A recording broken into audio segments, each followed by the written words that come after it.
Iran से कहा वक्त आ गया अब किसी न किसी तरह मुआहिदा कर ले। सदर डोनाल्ड ट्रंप ने ईरान अमेरिका मुज़ाकरात रोकने की खबरें बेबुनियाद करार दे दी। कहते हैं दोनों ममालिक के दरमियान बातचीत मुसलसल जारी है। ईरान से मुज़ाकरात ख़त्म नहीं, कल और आज भी हुए हैं। ये बातचीत किस सिमत जाएगी ये कोई नहीं जानता। 47 साल से ईरान जो कर रहा है मजीद ऐसा नहीं करने देंगे।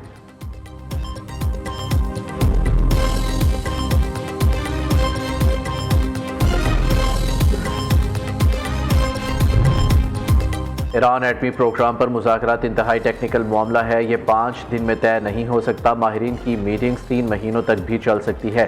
अमरीकी वज़ीर ख़ारजा मार्को रूबियो ईरान जंग के बाद पहली बार अमरीकी कांग्रेस के सामने पेश। कांग्रेस सरकार ने ट्रंप इंतज़ामिया की सफारती हिकमत अमली और जंगी अखराजात पर सवाल उठा दिए।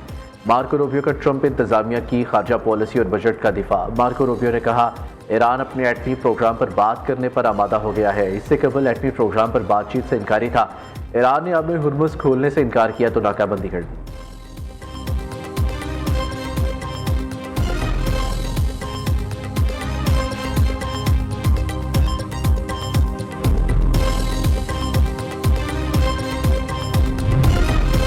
ईरानी सुप्रीम लीडर आयतुल्लाह ख़ामनेई की तदफीन इस माह के आखिर या मुहर्रम के आगाज़ पर होने का इम्कान। नायब मेयर तेहरान अमीन तोकलीज़ादा ने कहा शहीद सुप्रीम लीडर की तदफीन मशहद में की जाएगी। ख़ामनेई ने इमाम रज़ा के रोज़े में तदफीन की वसीयत की थी। अलविदाई तकरीबात 3 रोज़ तक जारी रहेंगी। तेहरान में तकरीबात का सिलसिला कम अज़ कम 24 घंटे तक जारी रहेगा। पाकिस्तान, अफगानिस्तान, भारत, बांग्लादेश से लाखों अफराद की आमद मुतवक्किल है।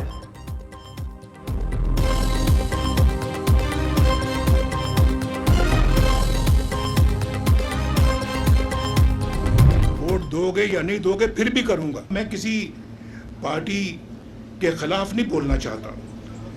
मैं पार्टी या हुकूमत के खिलाफ नहीं बात करना चाहता, लेकिन मेरा दिल चाहता है कि मैं पूछूं उनसे कि आपको इस मुल्क की हुकूमत का मौका मिला, आपने इस इलाके को क्यों इतना इग्नोर किया, नज़रअंदाज किया। हर दूसरे तीसरे महीने आता जाता रहूँगा ताकि जो मंसूबे हम शुरू करें, मैं चाहूँगा कि मैं उनकी तकमील होते हुए देखूँ। गिलगित बल्तिस्तान में तरक्याती काम क्यों नहीं होते? बिजली की लोड शेडिंग ख़त्म क्यों नहीं होती? दिल रोता है आप लोगों की सहूलतों के लिए दिया गया पैसा कहाँ गया?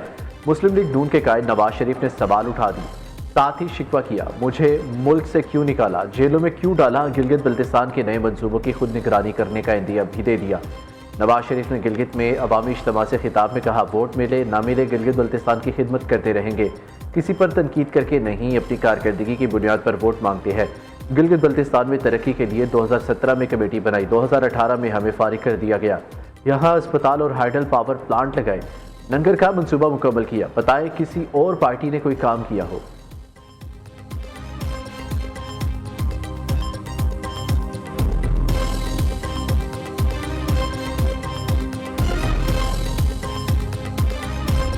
और हम समझते हैं कि मुल्क की तरक्की तब हो सकता है जब पसमानदा तबका तरक्की करे, जब मजदूर को, किसान को, नौजवानों को मुआशी तौर पे मजबूत किया जाए तो पूरा मुल्क मजबूत हो जाता है। बाकी सियासी जमातों समझते हैं कि आप अमीरों को मजीद अमीर बना दें तो मुल्क तरक्की कर लेगा। ये किस किस्म का मुआशी पॉलिसी है कि अमीर तर हो, गरीब तर हो और नाम तरक्की का दिया जाता है। ये कैसी मुआशी पॉलिसी है कि अमीर तर और गरीब तर हो? हुक्मरान अपने अमीर दोस्तों की सब्सिडी ख़त्म करने का नहीं सोचते। मुआशी हालात ख़राब हो तो गरीब को ही टारगेट करते हैं। हमारी सियासत अवाम दोस्त दूसरों की अवाम दुश्मन है। ये मेहमान गिलगित आया है, कहीं बुरा ही न मान जाए। Chairman People's Party Bilawal Bhutto Zardari ने मुखालिफिन के साथ इत्तेहादियों को भी आड़े हाथों ले लिया। स्कर्दू में जलसे से खिताब में कहा सिंध में 20 लाख घरों का मंसूबा दुनिया का सबसे बड़ा प्रोजेक्ट है। बेनज़ीर इनकम सपोर्ट प्रोग्राम के खिलाफ सियासी जमातें साजिशें नाकाम होंगी। बजट में वज़ीर आज़म BISP के फंड्स में इजाफे का ऐलान करेंगे। गिलगित बल्तिस्तान को 18वीं तरमीम के तहत इख्तियार दिलवाएंगे। दुआ है फील्ड मार्शल अमन की कोशिशों में कामयाब हो जाए। अमन की कोशिशें कामयाब होना ज़रूरी है। ईरान के साथ दुनिया भर की अवाम जंग का बोझ उठा रही है।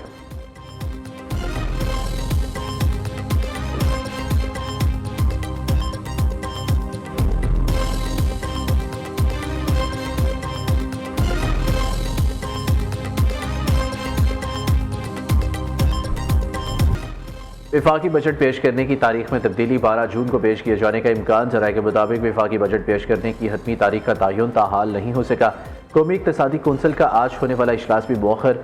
IMF के साथ PSDP और बजट मुज़ाकरा ताहाल जारी। आइंदा बजट के लिए हुकूमत ने अहम मुआशी अहदाफ तजवीज़ कर दिए। मुल्की मईशत की शरह नमूद 4.1 से 4.2% तक रखने का हदफ मुकर्रर। औसत महंगाई को 7.5 से 8.5% के दरमियान महदूद रखने की कोशिश की जाएगी।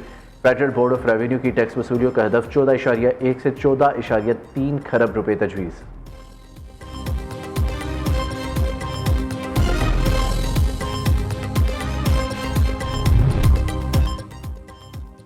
वज़ीर आज़म ने पायदार मुआशी तरक्की के लिए बैरूनी सरमायाकारी में इजाफा नागुज़ीर करार दे दिया। सनती शोबे का फ़रोग़, मुल्की पैदावार में इजाफा ज़रूरी है। बरामदात बढ़ाने के लिए मौसर पॉलिसी इक़दाम तरजीह है।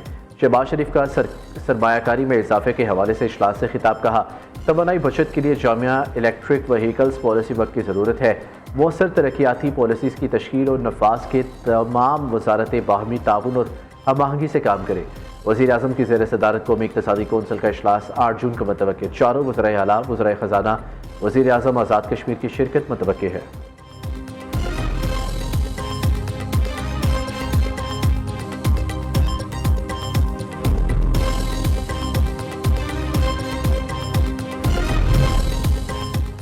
दुकानों और कारोबारी मराकज़ की बंदिश की औकात में तोसी। मार्केट्स और शॉपिंग मॉल्स रात 9 बजे तक खुले रहेंगे।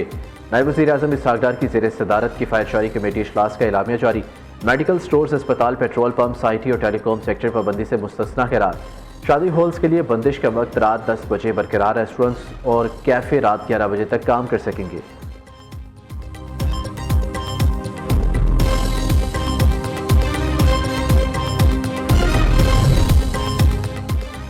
बानी PTI ने वज़ीर आला नामजद किया। कोई ताकत मुझे नहीं हटा सकती। जब तक अडियाला जेल से पैगाम नहीं आता मैं ही वज़ीर आला रहूँगा। वज़ीर आला खैबर पख्तूनख्वा सुहेल अफरीदी की मीडिया से गुफ्तगू। बजट पास करने की बात पर अलीमा खान ने सुहेल अफरीदी को टोक दिया। कहा, आप बजट क्यों पास कर रही हैं, पहले बानी PTI से मुलाकात कराए। उधर बानी PTI से बहनों और वज़ीर आला खैबर पख्तूनख्वा की मुलाकात न हो सकी। बुशरा बीबी से उनके अहल खाना की मुलाकात करा दी गई।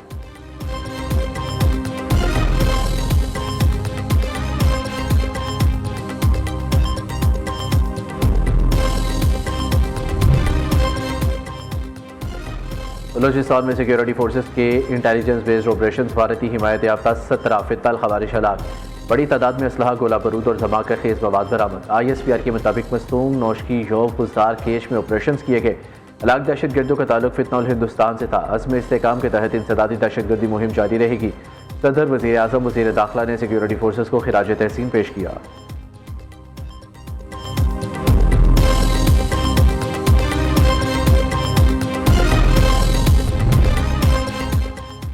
कराची के इलाके सरजानी टाउन खुदा की बस्ती सदीक गोट में फायरिंग। बाप बेटा जाबाह के एक बेटा शदीद जख्मी। SSP वेस्ट तारिक इलाही मस्तोई के मुताबिक रिश्तेदारों के दरमियान झगड़ा हुआ। इसी दौरान अजीम लंबा ने फायरिंग की।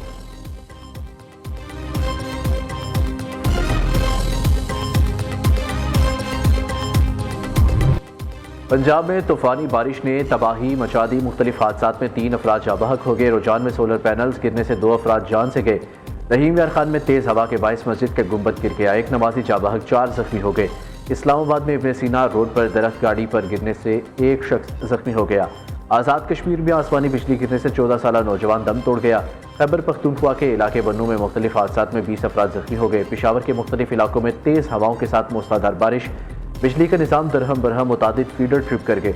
सिंध में सखर समेत बेशतर इलाकों में बादल बरस पड़े।